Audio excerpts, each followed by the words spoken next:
সিউসিআই communist পার্টির পক্ষ থেকে কোচবিহার শহরে বিক্ষোভ মিছিল এবং আমেরিকা এবং ইসরায়েলের রাষ্ট্রপতির কুশপুতল দাহ করলাম।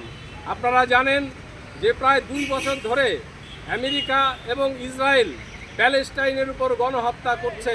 ইতিমধ্যে প্রায় 70,000 মা এবং শিশু খুন হয়েছে, তবু আজকে যুদ্ধ বন্ধ হচ্ছে না।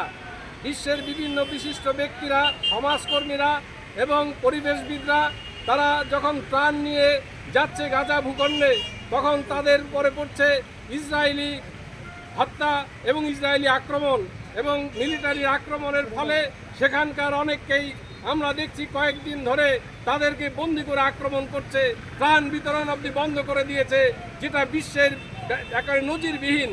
এর বিরুদ্ধে আমরা কোচবিহারেও বিক্ষোভ মিছিল করছি এবং সর্বস্তরের মানুষের কাছে আহ্বান করছি যে আসুন আমরা এই যুদ্ধের বিরুদ্ধে শান্তির পক্ষে জঙ্গি শান্তি আন্দোলন গড়ে তুলি।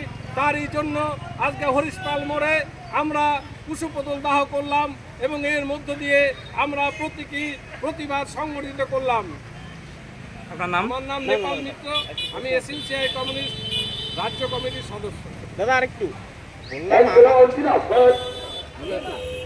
বলো, আমাদের দেশে তো অনেক সমস্যা রয়েছে, তো ওটা নিয়ে ইসরায়েল বা অন্য জায়গায় না গিয়ে এই সমস্যার বিরুদ্ধে আমরা লড়াই করছি এবং এখানে দুর্নীতির বিরুদ্ধে লড়াই করছি, জাতীয় শিক্ষানীতির বিরুদ্ধে লড়াই করছি, দ্রব্যমূল্য বৃদ্ধির বিরুদ্ধে লড়াই করছি। কিন্তু ভারতবর্ষের ট্র্যাডিশন হচ্ছে সাম্রাজ্যবাদের বিরুদ্ধে। দীর্ঘ 200 বছর সাম্রাজ্যবাদের বিরুদ্ধে লড়াই করে আমরা স্বাধীনতা ছিনিয়ে এনেছি। আবার গাজাকে একই রকমভাবে আমেরিকা দখল করে সেখানে তাদের দখলদারি জানাতে চাইছে, তার বিরুদ্ধেও আমরা জঙ্গি শান্তি আন্দোলন করছি।